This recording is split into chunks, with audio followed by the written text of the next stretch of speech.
BA 6 semester রাষ্ট্রবিজ্ঞান paper DSE 1বি থেকে 5 নম্বর এবং 10 নম্বরের জন্য খুব গুরুত্বপূর্ণ প্রশ্নগুলো দেখে নাও।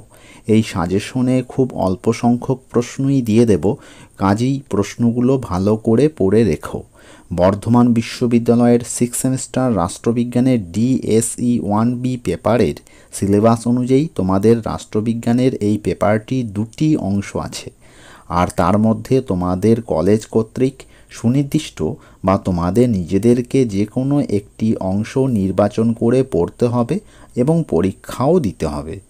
তাই সিলেবাস সংক্রান্ত বা প্রশ্নপত্র সংক্রান্ত যেসব তথ্য তোমাদের জানা একান্ত প্রয়োজন এবং সাজেশনের অধ্যায়ভিত্তিক খুব গুরুত্বপূর্ণ প্রশ্ন সংক্রান্ত আলোচনার পর্ব বোঝার জন্য ভিডিওটির সম্পূর্ণ অংশ দেখার চেষ্টা করবে। তোমাদের পরীক্ষার প্রশ্নপত্রের প্রথমেই অর্থাৎ প্রথম পেজে public policy, concept and implication in India এই অংশ থেকে প্রশ্ন থাকবে এবং দ্বিতীয় অংশে অর বা অথবা হিসাবে আন্ডারস্ট্যান্ডিং গ্লোবালাইজেশন থেকে পরীক্ষায় প্রশ্ন থাকবে।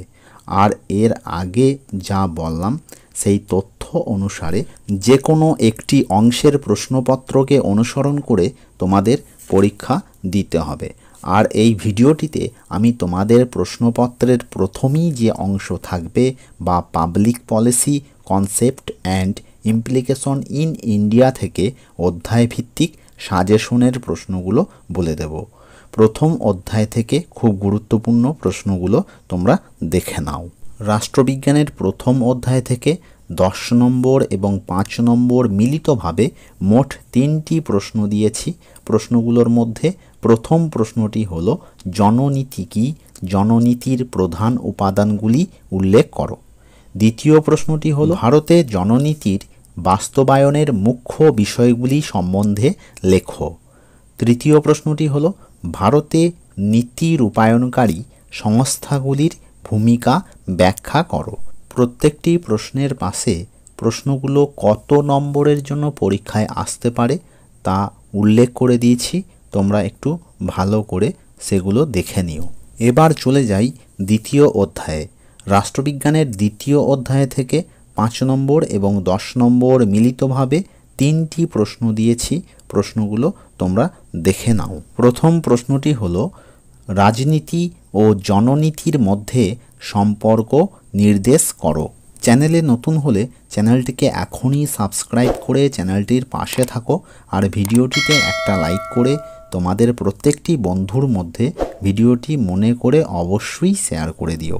আর একটা গুরুত্বপূর্ণ কথা, আমি এর আগেই বাংলা এবং ইতিহাসের সাজেশনের ভিডিও আপলোড করে দিয়েছি। ওই সাজেশনের ভিডিওগুলোর লিংক তোমরা এই ভিডিওর ডেসক্রিপশন বক্স থেকে পেয়ে যাবে। তোমরা ওই লিংক থেকে সহজেই ভিডিওগুলো দেখে নিতে পারবে। এছাড়াও সাজেশন সংক্রান্ত এবং বিভিন্ন আপডেট পাওয়ার জন্য আমার চ্যানেলে গিয়ে প্লেলিস্ট অপশন থেকে বিএ 6 সেমিস্টার এই ফোল্ডারের ভিডিওগুলো তোমরা দেখে নিতে পারো। তাহলে দেখে নাও রাষ্ট্রবিজ্ঞানের দ্বিতীয় অধ্যায় থেকে তৃতীয় প্রশ্নটি। প্রশ্নটি হলো জননীতির নির্ধারণের ক্ষেত্রে গণমাধ্যম সৃষ্টিমূলক ও গঠনমূলক ভূমিকা পালন করতে পারে। বক্তব্যটি আলোচনা করো। এবার চলে যাই রাষ্ট্রবিজ্ঞানের তৃতীয় অধ্যায়ে। তৃতীয় অধ্যায় থেকে গুরুত্বপূর্ণ প্রথম প্রশ্নটি হলো ভারতের জননীতি প্রণয়নের প্রধান সমস্যাগুলি লেখো। গুরুত্বপূর্ণ দ্বিতীয় প্রশ্নটি হলো ভারতের জননীতির সামাজিক সাংস্কৃতিক সংস্থাগুলির ভূমিকা ব্যাখ্যা করো। তৃতীয় প্রশ্নটি হলো অর্থনৈতিক ও রাজনৈতিক ক্ষেত্রে ভারতের জননীতির ভূমিকা উল্লেখ করো। এই ভিডিওর কমেন্ট বক্সে লিখে জানাও আর কোন বিষয়ের সাজেশনের প্রয়োজন। এছাড়াও রাষ্ট্রবিজ্ঞানের এই পেপার থেকে 2 নম্বর প্রশ্নের সাজেশনের প্রয়োজন হলে তোমরা কমেন্ট করে জানাও। এবার দেখে নাও রাষ্ট্রবিজ্ঞানের চতুর্থ অধ্যায় থেকে গুরুত্বপূর্ণ প্রশ্নগুলো। চতুর্থ অধ্যায় থেকে গুরুত্বপূর্ণ প্রথম প্রশ্নটি হল 1983 সালের ভারতীয় জাতীয় স্বাস্থ্যনীতির মূল উপাদানগুলি উল্লেখ করো।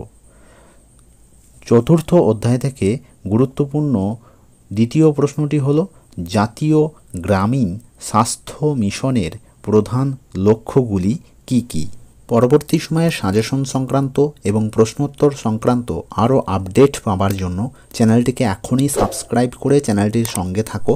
আর প্রশ্নগুলো থেকে তোমরা উপকৃত হলে অবশ্যই ভিডিওটিতে একটা লাইক করে দিও। তাহলে দেখে নাও রাষ্ট্রবিজ্ঞানের পঞ্চম অধ্যায় থেকে গুরুত্বপূর্ণ প্রশ্নগুলো। পঞ্চম অধ্যায় থেকে গুরুত্বপূর্ণ প্রথম প্রশ্নটি হলো ভারতের বুনিয়াদী শিক্ষার সর্বজনীনকরণের লক্ষ্য পূরণে সর্বশিক্ষা অভিযানের কাজ বা ভূমিকা আলোচনা করো।